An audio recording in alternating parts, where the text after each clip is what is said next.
Jake Morrison stood at the window of his command center high above Earth. The stars looked peaceful tonight.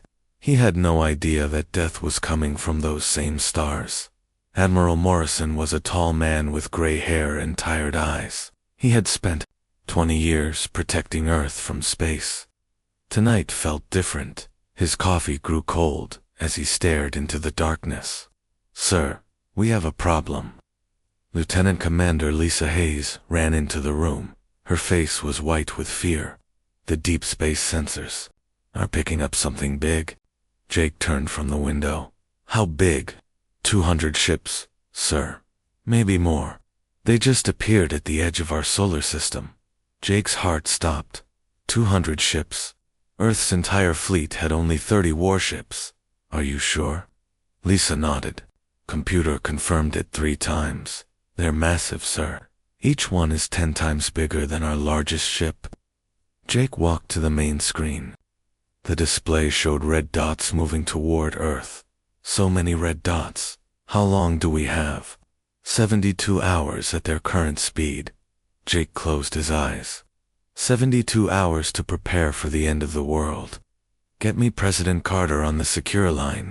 Wake up every admiral, every general, every captain. Tell them we're going to war." On the alien flagship, Commander Vextera looked at the small blue planet ahead. Her 4 arms moved across the control panel. Her large black eyes showed no emotion. Earth was just another world to conquer.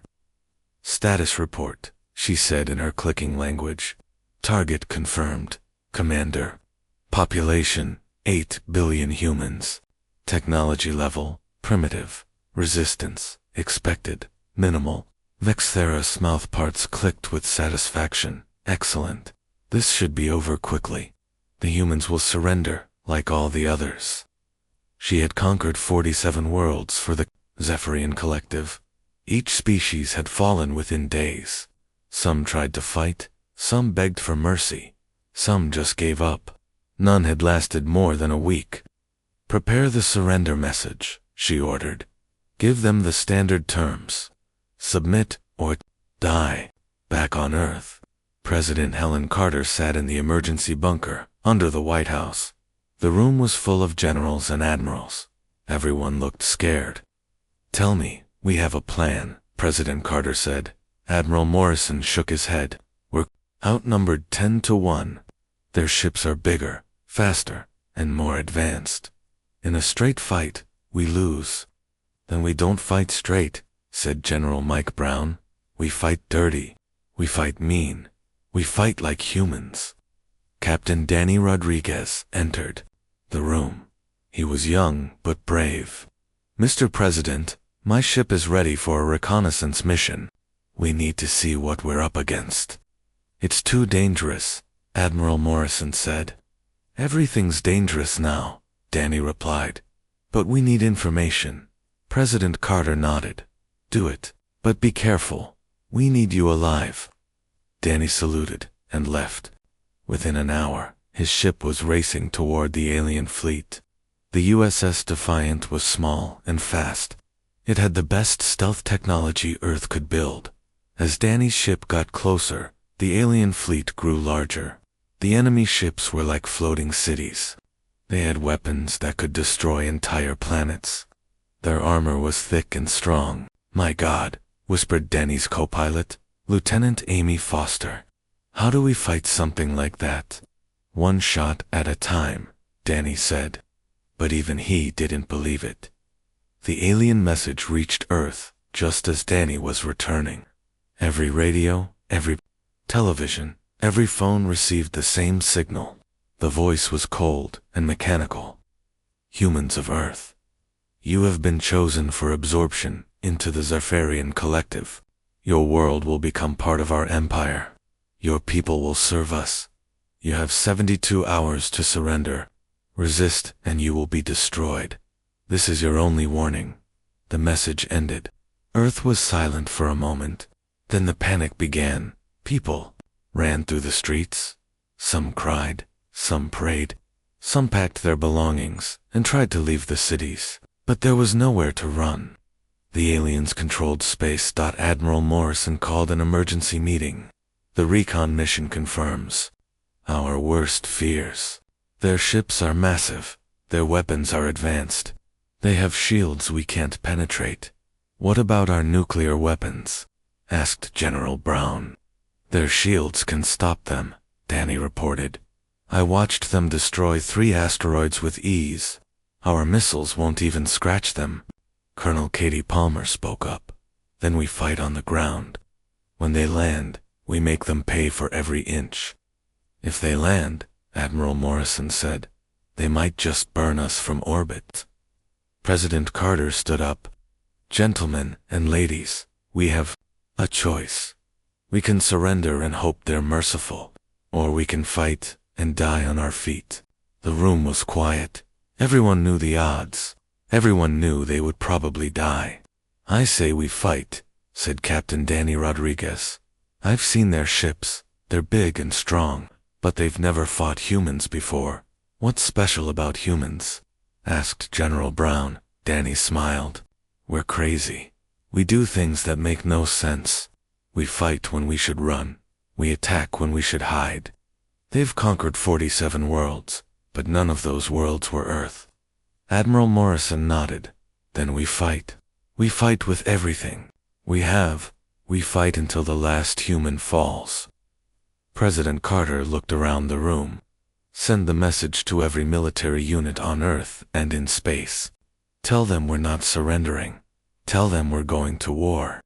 The meeting ended. Everyone left to prepare for battle. In 72 hours, the greatest war in human history would begin. High above Earth, the alien fleet moved closer. Commander Vextera was confident. She had conquered worlds much stronger than Earth. The humans would fall like all the others, but she was wrong. She had never fought humans before. She had never seen what happened when humans were backed into a corner with no way out. She was about to learn. The clock was ticking. 72 hours to prepare. 72 hours to say goodbye. 72 hours before Earth would burn. Or before the aliens learned why humans were different from every other species in the galaxy. The war was coming, and Earth would be ready. The alien attack began exactly at the 72-hour mark. Commander Vextera watched from her flagship as the first wave of ships moved toward Earth. Everything was going according to plan. Begin bombardment of major population centers, she ordered. Target their military installations first. Make them understand our power. The first alien ships opened fire. Beams of energy shot down from space. The city of Los Angeles disappeared in a flash of light. Then Chicago. Then London. Millions of humans died in the first few minutes. Admiral Morrison watched the destruction from his command center. His hands shook as he gripped a communication device. All units, this is Admiral Morrison. The attack has begun. Execute plan. Defiance. Plan Defiance was humanity's desperate strategy. Since they couldn't win a straight fight, they would fight dirty. Every human ship, every weapon, every soldier would attack in ways the aliens wouldn't expect. Captain Amy Foster sat in her fighter cockpit. Around her, 30 other pilots waited for orders. They knew it was a suicide mission. Their small fighters couldn't hurt the massive alien ships. Listen up, Amy said over the radio. We're not here to win. We're here to make them bleed. We're here to show them that humans don't go down easy. The fighters launched from the hidden base on the moon. They flew toward the alien fleet using a new stealth system. It wouldn't hide them for long, but it might give them a chance. On the ground, Major Ben Clark crouched in a bunker outside New York City. His team had missile launchers aimed at the sky. The missiles were small, but they were fast and hard to track. Wait for my signal, Ben whispered into his radio. Let them get close. We only get one shot. Above them, an alien ship moved slowly through the sky. It was destroying buildings one by one. The crew inside felt safe behind their shields. Now, Ben shouted. 20 missiles shot up from hidden bunkers. The aliens detected them quickly. but not quickly enough. 3 missiles got through the shields and hit the ship. It didn't destroy it, but it made it stagger. Inside the alien ship, the crew was confused. The missiles had come from everywhere at once. How had the humans coordinated such an attack? Colonel Katie Palmer was evacuating civilians from Denver when the aliens attacked. But this wasn't just an evacuation. Every civilian carried weapons. Every building had been rigged with explosives. Remember, Katie told her people, we're not running away. We're setting a trap. The aliens landed troops in Denver. They expected to find scared humans hiding in buildings. Instead, they found empty streets and silence. Then the explosions began. Buildings collapsed on alien soldiers. Humans popped up from sewers and basements, fired weapons, then disappeared again. The aliens had superior technology, but they didn't know the city like humans did. Captain Danny Rodriguez led a squadron of ships toward the alien flagship. His mission was crazy, but then again, most human missions were crazy now. Remember, Danny told his pilots, we're not trying to destroy their ship, we're trying to ram it. Our shields can't stop their weapons, but our hulls can crack their armor. The human ships attacked in a tight formation. The aliens shot down half of them, but the rest kept coming. One ship slammed into the flagship's engine. Another hit the weapon arrays. Danny's ship punched through the hull and exploded inside. The damage wasn't critical, but it was shocking. The aliens had never seen a species that used their own ships as weapons. Commander Vex Thera stared at the battle reports. Nothing was going as planned. The humans were fighting in ways that made no sense. They sacrificed valuable ships for minor damage. They attacked from positions that should have been safe. They ignored their own losses and kept fighting. Status report, she demanded. We have destroyed 12 human cities, her aide reported. But we have lost 6 ships and taken damage on 30 more. Human resistance is ... unexpected. Vextera's eyes narrowed. Explain. They don't fight like other species. They attack in small groups from multiple directions. They use their own ships as weapons. They hide weapons in civilian areas. They refuse to surrender even when surrounded. On Earth, Dr. Maria Santos worked frantically in her laboratory. She had pieces of alien technology that had fallen from damaged ships.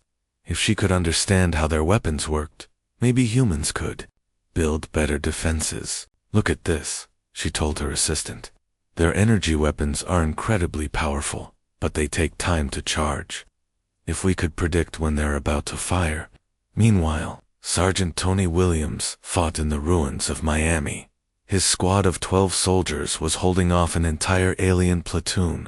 They used the destroyed buildings as cover, moving through holes in walls and underground tunnels. They're too big to follow us, Tony told his men. We hit them fast and disappear. Make them afraid to leave their ships. The aliens were getting frustrated. They had superior numbers, better weapons, and stronger armor. But the humans kept finding ways to hurt them. Every victory cost the aliens more than they expected. Admiral Morrison coordinated the global defense from his command center. Reports came in from around the world. The aliens were winning, but they were paying a price. Sir, Lieutenant Commander Lisa Hayes reported, we're getting strange readings from the alien fleet. Their communication patterns are changing. What do you mean? They're talking to each other more, asking for instructions. It's like they don't know how to handle our tactics. Morrison smiled grimly. Good. That means we're in their heads. Keep pushing. The battle raged for 18 hours. The aliens controlled the skies, but humans controlled the ground. Every alien landing was met with fierce resistance. Every human position that fell took aliens with it.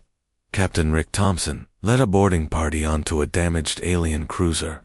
His team fought through corridors that were too tall and too wide for humans, but they were faster than the aliens, and they knew how to fight in tight spaces. Plant the charges, Rick ordered.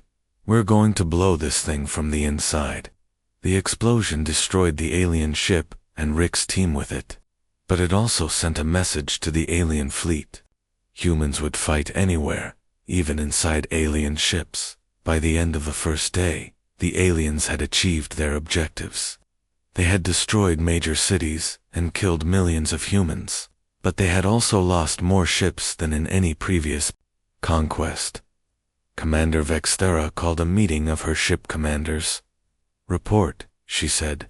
"The humans are not fighting like a military force," one commander reported. "They're fighting like wild animals. They attack when they should retreat. They have sacrificed themselves for no strategic gain. They're also learning," another commander added. "Their later attacks were more effective than their early ones. They're adapting to our tactics." Vexthera was troubled. In 47 previous conquests, the enemy had always become weaker as the battle went on. They got discouraged. They made mistakes. They eventually gave up. But the humans seemed to be getting stronger. They were fighting with more coordination, more creativity, more determination. "Continue the bombardment," she ordered. "Destroy their remaining cities. They will break eventually."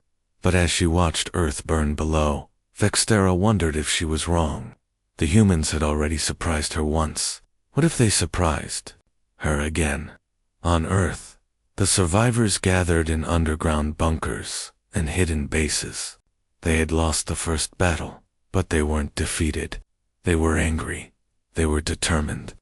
They were ready to fight harder. President Carter addressed the world from a secret location.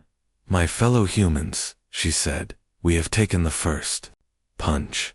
Now it's time to punch back." The real war was just beginning. Captain Rick Thompson floated in the dark corridors of the alien ship. His team had blown a hole in the hull and climbed inside. The ship was damaged but not destroyed. This was their chance to learn how the aliens fought. "Spread out," Rick whispered to his 5 remaining soldiers.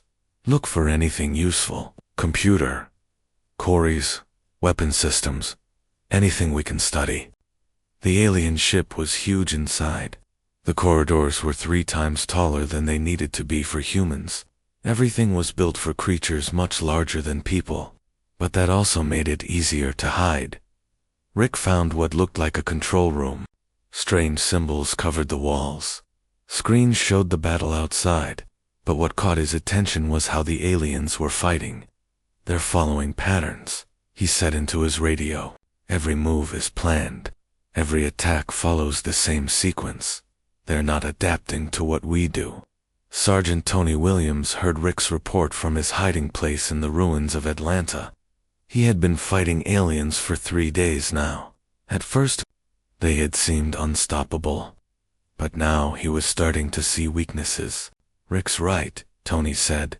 "These aliens fight like robots. They do the same thing over and over. When we do something unexpected, they don't know how to respond." Dr. Maria Santos was also learning about the aliens. In her hidden laboratory, she studied pieces of alien technology. What she found surprised her. "Their computers are incredibly advanced," she reported to Admiral Morrison. "But they're also incredibly rigid. They can calculate millions of possibilities, but only if those possibilities follow logical patterns." "What does that mean for us?" Morrison asked. "It means we need to be illogical. We need to do things that don't make sense. Their computers can't predict chaos." Admiral Morrison thought about this. Humans were good at chaos. They were good at making decisions that seemed crazy but somehow worked. "All units," Morrison broadcast. "New orders. Stop trying to fight smart. Start fighting crazy. Do things that make no sense. Confuse them." The message went out to every human fighter in the solar system. The response was immediate. Major Ben Clark took his missile team and did something completely insane. Instead of hiding and waiting for targets, he loaded his men into trucks and drove straight at an alien landing zone. They fired missiles while moving, turned around, and drove away before the aliens could respond. The aliens tried to calculate where the humans would attack next, but there was no pattern. Ben's team attacked from a different direction each time, sometimes twice in one day, sometimes not at all, for 3 days. Colonel Katie Palmer organized something even crazier. She took civilian volunteers and taught them to be soldiers in just a few hours. Then, she sent them to attack alien positions with whatever weapons they could find.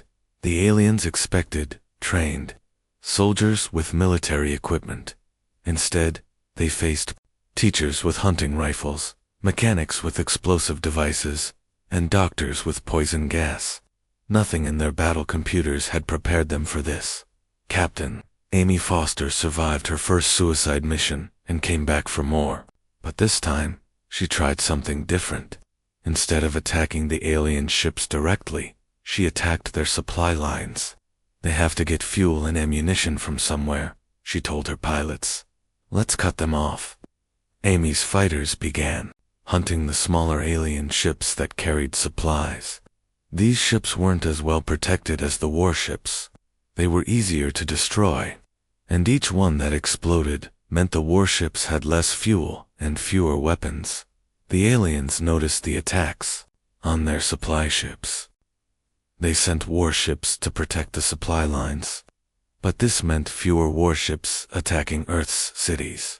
It's working, Admiral Morrison reported to President Carter. They're spreading their forces thin. They're responding to our attacks instead of following their own plan. On the alien flagship, Commander Vexthera was getting frustrated. Her carefully planned invasion was falling apart. The humans refused to fight the way they were supposed to fight.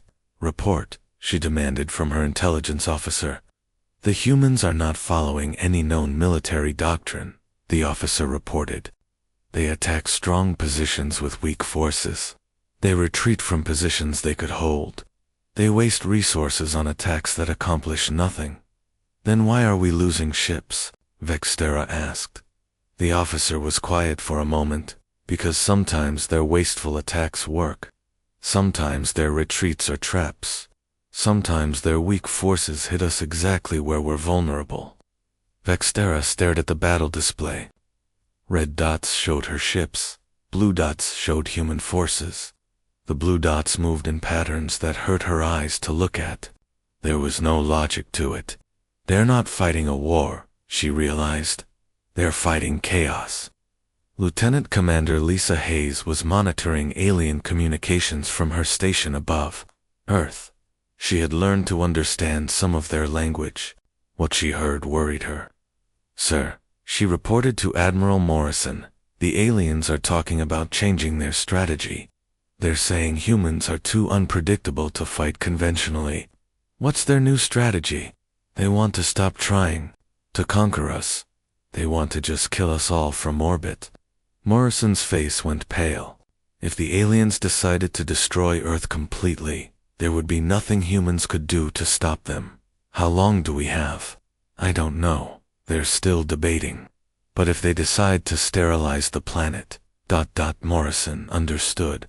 They had to win this war quickly, before the aliens gave up trying to conquer Earth and just decided to destroy it. All units, Morrison broadcast. Operation Crazy Ivan is now active. Every human ship, every human soldier, every human with a weapon, attack everything. Attack everywhere. Don't give them time to think. The response was immediate and chaotic. Human forces attacked alien positions all over Earth and throughout the solar system. There was no coordination, no planning, no strategy. Just pure human aggression. Captain Danny Rodriguez led a squadron of ships in a direct assault on the alien flagship. It was suicide, but it was also completely unexpected. The aliens had pulled most of their defensive ships away to deal with other attacks. Danny's ships broke through the alien defenses and actually damaged the flagship's main weapon. They were all destroyed in the process, but they had proven that even the biggest alien ship could be hurt. Sergeant Tony Williams took his squad and attacked an alien command post in broad daylight. The aliens had sensors that could see through walls, but they couldn't predict that humans would attack the most heavily defended position with just 6 soldiers. Tony's squad didn't survive the attack, but they destroyed the command post's communication equipment. For 6 hours, the aliens in that sector couldn't coordinate their movements, all across Earth. Similar attacks were happening. Humans were dying by the thousands, but they were also disrupting the alien invasion in ways the aliens couldn't predict or prevent. Dr. Maria Santos made a breakthrough in her laboratory. She had figured out how the alien communication system worked. It was like a giant computer network that connected all their ships and soldiers. If we could hack into their network, she told Admiral Morrison, we could confuse their computers. We could make them think our attacks are coming from different directions. Do it, Morrison ordered. Maria and her team worked frantically to build a device that could interfere with alien communications. It was crude and would probably only work once, but it might be enough. The device was ready, just as the aliens were preparing their final assault. Commander Vex Thera had decided to end the war quickly. She would destroy Earth's remaining cities all at once. All ships, prepare for simultaneous bombardment, she ordered. Target every major population center. In 1 hour, this war will be over. But as the alien ships moved into position, Maria activated her device. Suddenly, the alien communication network was filled with false information. Ships received orders to attack positions that didn't exist. Soldiers were told to retreat from battles they were winning. The carefully coordinated attack fell apart. Alien ships fired at empty space. Others held their fire, waiting for orders that never came. The network that made them strong had become a weakness. Now, Admiral Morrison shouted, while they're confused, hit everything. The remaining human forces launched their biggest attack yet. They hit the alien fleet from every direction at once. The aliens, still confused by the false orders, couldn't respond effectively. For the first time since the invasion began, the aliens were truly surprised. They had thought they understood human tactics. They had thought they were ready for human unpredictability. They were wrong. The battle was far from over. But something had changed. The aliens were no longer confident. They were no longer sure they could win. And the humans were just getting started. Commander Vex Thera stood in her command center, watching her carefully planned invasion fall apart. Half her ships were damaged. Her communication network was compromised. The humans had somehow turned her greatest strength into a weakness. New orders, she announced to her remaining ship commanders. Forget about conquest. Forget about capturing the planet. We will burn every city, every town, every human settlement. Nothing will survive. The alien fleet began to regroup. They pulled back from ground combat and prepared to destroy Earth from orbit. If they couldn't conquer the humans, they would exterminate them. Admiral Morrison watched the alien ships moving into new positions. They're giving up on invasion, he told his staff. They're going to try to kill us all. How long do we have? Asked Colonel Katie Palmer. 6 hours, maybe less. They're positioning for a planet-wide bombardment. President Carter's voice came through the communication system. Admiral, this is our last chance. If we don't stop them now, there won't be another opportunity. Morrison nodded grimly. All units, this is the final battle. Every ship, every weapon, every human with fight left in them. We either win in the next 6 hours, or we all die together. Captain Jerry Powell commanded the last squadron of human warships. Only 8 ships remained from the original fleet of 30. They were all damaged, running low on fuel and ammunition. Listen up, Jerry told his crews. We're going to attack their command ship. We're going to fly straight at it and not stop until we're dead or it's dead. Lieutenant Sam Davis sat in his fighter, attached to Jerry's ship. His fighter was held together with spare parts and prayers. One engine was dead, his weapons were almost empty, and his life support was failing. Sir, Sam said over the radio, my ship won't last long in combat, but I have an idea. What is it, son? Their command ship has a communication hub on the outside. It's heavily shielded, but if someone could get close enough, ... Double quotes, Jerry understood. You want to ram it? Yes, sir. If I can knock out their communications, they won't be able to coordinate the bombardment. It was a suicide mission, but then again, they were all suicide missions now. Do it, Jerry said. We'll clear a path for you. The human ships launched their final attack. They flew straight toward the massive alien flagship, firing everything they had. The alien defenses were strong, but they weren't expecting such a direct assault. Captain Amy Foster led her remaining fighters in a desperate charge. Most of her pilots were dead, but the survivors fought with the fury of cornered animals. They drew the alien fighters away from the capital ships for Earth. Amy shouted as her fighter exploded in a ball of fire. On the ground, Colonel Katie Palmer coordinated the final ground assault. Every human soldier, every civilian with a weapon, every person who could still fight, was attacking alien positions. They want to burn our world, Katie told her troops. Let's make sure they burn with it. Sergeant Tony Williams led his squad in one last attack on an alien command post. They had no heavy weapons, no armor, no backup, but they had determination and the knowledge that this was humanity's last stand. Remember, Tony told his men, we're not just fighting for ourselves. We're fighting for our children, our families, our future. Make every shot count. The alien ground forces were preparing to evacuate back to their ships, but the humans weren't letting them go peacefully. Every alien soldier that tried to retreat faced fierce resistance. Dr. Maria Santos worked frantically in her laboratory. She had one last trick to play. The device she had built to interfere with alien communications was burning out, but she had enough power for one final hack.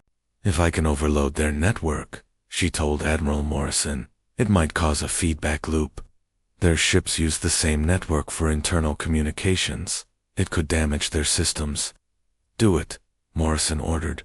Burr reactivated her device one last time. The energy surge was enormous.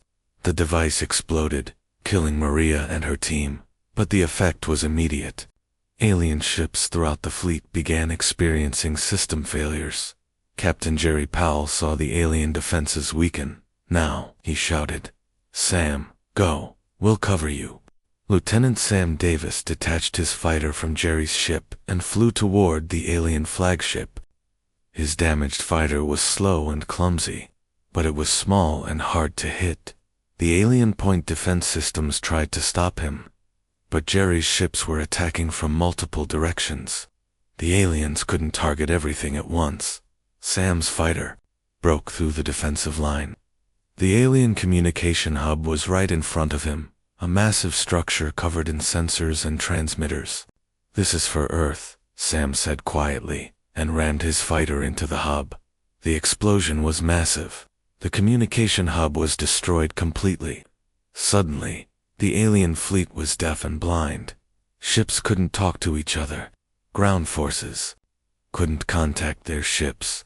The entire invasion force was cut off from command. Commander Vexthera watched in horror as her fleet fell into chaos. Without communications, her ships were firing randomly. Some were shooting at each other by mistake. Others were holding their fire, waiting for orders that would never come. Restore communications. She shouted at her technicians. Impossible, they replied. The humans destroyed the primary hub. It will take hours to establish a backup network, but the humans weren't giving them hours. Captain Jerry Powell and his remaining ships pressed their attack. They flew directly at the alien flagship, firing everything they had. The flagship's shields held, but they were weakening. Jerry's ship was falling apart around him, but he kept firing. One by one, his weapons went silent. His engines failed. His life support shut down. All ships, Jerry gasped into his radio, ram the flagship. Don't let them rebuild their communications. The last human warships followed Jerry's ship in a final suicide charge. They slammed into the alien flagship, one after another. The explosions lit up space like new stars. On Earth, the human ground forces saw the battle in space. They saw their ships dying to protect them. The sight filled them with rage and determination. Colonel Katie Palmer led a charge against the largest alien landing site. Her forces were outnumbered and outgunned, but they fought with the fury of desperate people. For Jerry, for Sam, for every human who died today, Katie shouted as she led her troops forward. The aliens tried to resist, but without communication with their ships, they couldn't coordinate their defense. The humans overran their positions and captured alien weapons and vehicles. Sergeant Tony Williams found himself inside an alien transport ship. The alien crew was trying to escape, but Tony and his squad blocked their path. "You came to our world," Tony said, raising his weapon. "Now you die on our world." The battle inside the transport was brutal and short. When it was over, Tony was the only human left alive. But the alien crew was dead, and their ship was his. "This is Sergeant Williams," he radioed to any human forces that could hear him. "I have an alien ship. Who wants to go for a ride?" The response was immediate. Human soldiers began boarding captured alien ships. They didn't know how to fly them properly, but they knew how to make them explode. One by one, captured alien ships crashed into other alien ships. The aliens' own technology was being used against them. Commander Vexthera realized her invasion was over. Too many ships were damaged or destroyed. Her communication network was gone. Her ground forces were being overrun. "Signal the retreat," she ordered. But even retreat was difficult without communications. Many alien ships didn't receive the order. Others received it too late. The humans were attacking everything that moved. Admiral Morrison watched the alien fleet begin to break apart. Some ships were trying to leave the solar system. Others were still fighting. A few were dead in space, their crews killed by human attacks. "Don't let them escape," Morrison ordered. "Every alien ship that leaves might come back with reinforcements." The remaining human fighters pursued the fleeing aliens. They couldn't catch all of them, but they made sure the aliens paid a price for every ship that escaped. Captain Danny Rodriguez, somehow still alive after multiple battles, led a final attack on the alien flagship. His ship was more scrap metal than Starship, but it still had weapons. "This is for Earth," Danny said, and fired his last missile at the flagship's engine. The explosion sent the massive ship tumbling through space. Commander Vexthera felt her ship shaking apart around her. The humans had done the impossible. They had defeated the mighty Zephyrian Collective. As the alien flagship broke apart, Vex was thrown into an escape pod. She launched toward Earth, not knowing if she would live or die. The battle was over. The aliens were defeated, but the cost had been terrible. Most of Earth's cities were destroyed. Millions of humans were dead. The planet was scarred and burning, but humanity had survived. They had faced extinction and fought back. They had shown the galaxy that some species could not be conquered. In the ruins of cities, in hidden bunkers, in the depths of space, the survivors began to emerge. They looked up at the sky, where the wreckage of alien ships drifted like metal. Snow. They had won. Against all odds. Against superior technology. Against a force that had conquered 47 worlds. Humanity had won. The message was clear to anyone listening in the galaxy. Earth was defended, and humans would fight to the death to keep it that way. Commander Vexthera woke up in a white room. Her head hurt, and her arm was broken. She tried to move, but found metal chains holding her to the bed. Humans in military uniforms stood around her. "You're awake," said Admiral Morrison. He looked older than before the battle. His hair was completely gray now, and his face was marked with scars. "Good. We have questions." Vexthera tried to speak, but her throat was dry. A human doctor gave her water. She drank it slowly, staring at the humans around her. "Why?" she finally asked. "Why did you fight? You could have surrendered. Your deaths would have been quick." Admiral Morrison sat down in a chair next to the bed. Because we're human, we don't surrender our home to anyone. But you were outnumbered. We had superior technology. We had conquered 47 worlds. No species had ever defeated us. That's because no species had ever been human before. Vextera didn't understand. What makes humans different? Your weapons were primitive. Your ships were weak. Your soldiers died easily. Morrison smiled, but it wasn't a happy smile. You're right. We're not the strongest. We're not the smartest. We're not the most advanced. But we have something you don't have. What? We're stubborn. We're crazy. We don't know when to quit. 3 months had passed since the battle. Earth was slowly rebuilding. The destroyed cities were being cleared. New buildings were going up. But the scars of war would take years to heal. President Carter stood at the window of her temporary office. In Denver, the city was still in ruins, but people were working to fix it. Children played in the streets, laughing and running just like before the war. The final casualty report, said General Brown, handing her a folder. Carter opened it and read the numbers. 23 million dead. 15 major cities destroyed. Most of the space fleet gone. The cost of victory had been terrible, and the aliens, of the 200 ships that attacked us, only 37 escaped. The rest were destroyed or captured. We have over 1,000 alien prisoners. Carter nodded. What are we doing with them? Some are helping us understand their technology. Others are being questioned about their empire. A few, like Commander Vextera, are being studied to understand their psychology. Dr. Maria Santos had died in the battle, but her work lived on. Teams of scientists were studying alien technology, learning how their weapons and ships worked. What they discovered was amazing. Their technology is centuries ahead of ours, reported Dr. Jim Hayes, Maria's replacement. But it's also incredibly complex. They rely on automation and computer control for everything. What does that mean for us? Asked Admiral Morrison. It means we can learn from it, but we can't just copy it. We need to adapt it to work with human thinking. We need to make it more flexible, more creative. In the captured alien ships, human engineers were working day and night. They stripped out the alien computers and replaced them with human systems.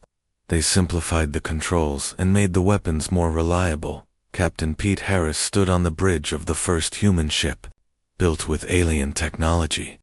The USS Vengeance was half human design, half alien technology. It was faster than any ship humans had built before, but it still felt like a human ship. How does it feel? Asked Admiral Morrison over the radio. Like a human ship that learned some alien tricks, Pete replied. We kept the best parts of their technology and threw away the rest. The Vengeance was the first of many ships being built in Earth's orbital shipyards.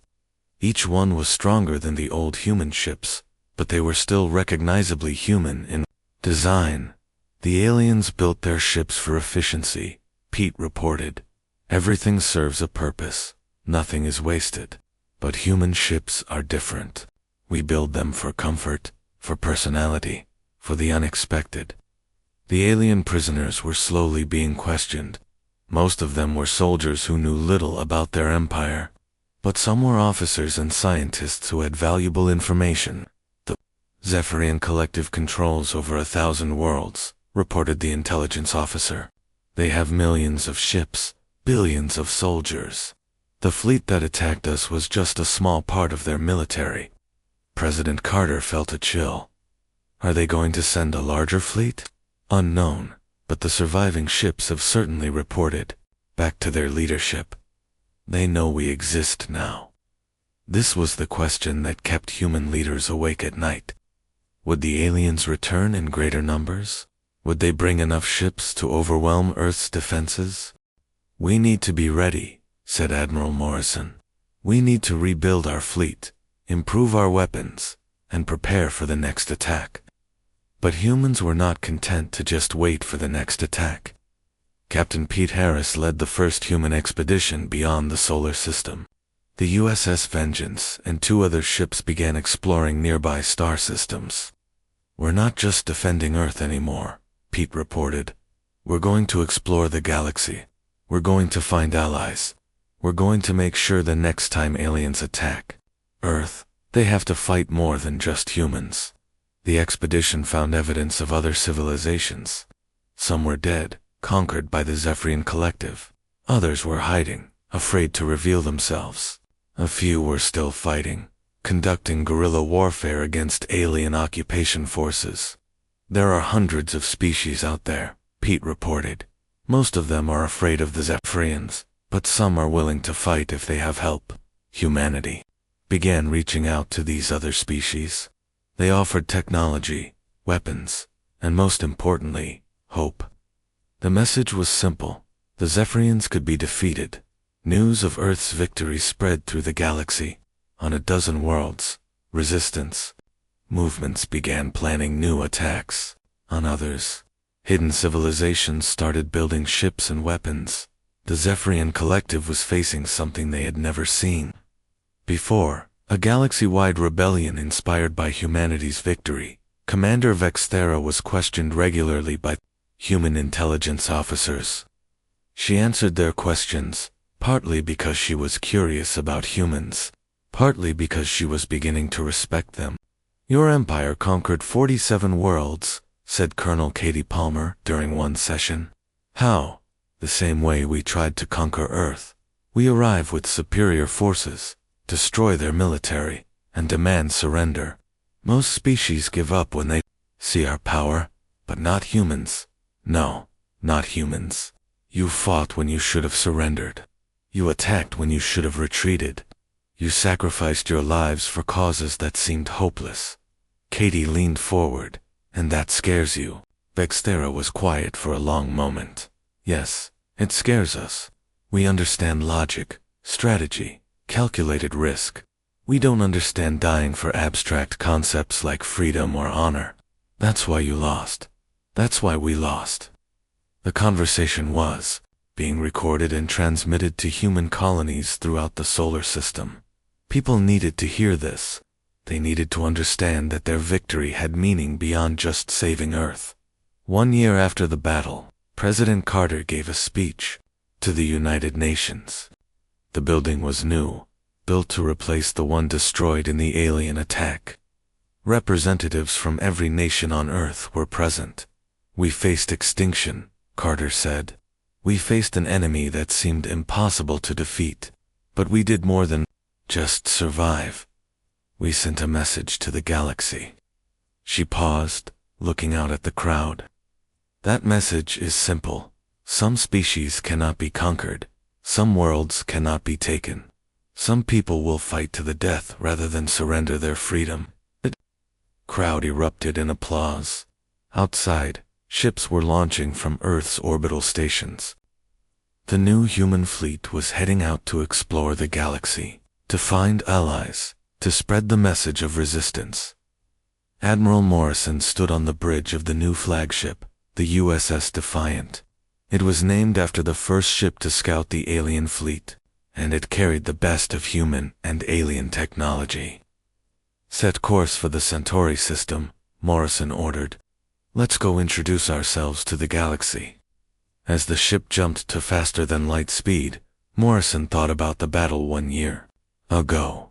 They had lost so much, but they had also gained something valuable: the knowledge that humans could face any enemy and find a way to win. The galaxy was vast and full of dangers, but it was also full of opportunities.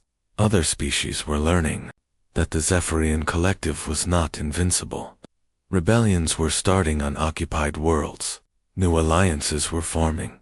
And at the center of it all was Earth, the small blue planet that had refused to surrender.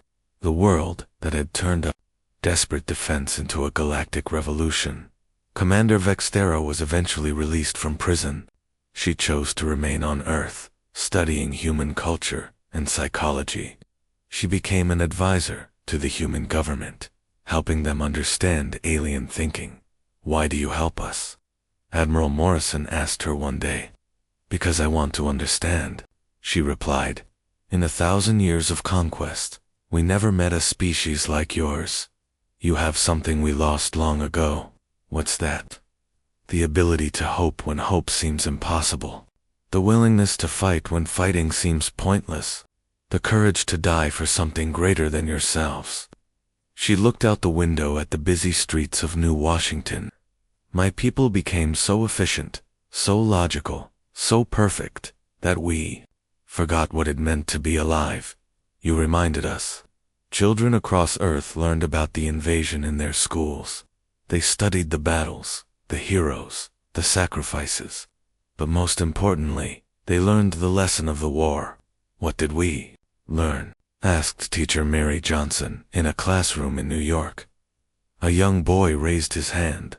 We learned that humans don't give up. That's right, Mary said. We learned that no matter how strong our enemies are, no matter how hopeless things seem, humans will find a way to fight back. The lesson spread beyond Earth, on colony worlds, in space stations, on ships exploring the galaxy. Human children learned about the day their species refused to surrender, and in the depths of space, on worlds conquered by the Zephyrian Collective, other species heard the story and began to hope. If humans could defeat the aliens, maybe they could too. The war was over, but the message lived on. Earth was more than just a planet now. It was a symbol of resistance, a beacon of hope, a reminder that some things were worth fighting for. The galaxy would never be the same, and neither would humanity. They had come to Earth, expecting an easy conquest. They had brought warships and superior technology. They had planned to add another world to their empire instead. They had learned that some species fight not because they can win, but because they cannot bear to lose. They had discovered that humans would rather die free than live as slaves. The message was written in blood and fire across the stars. Earth is defended. Humanity will not surrender, and anyone who threatens our home will learn the price of challenging the human spirit. The war was won. The message was sent, and the galaxy was listening.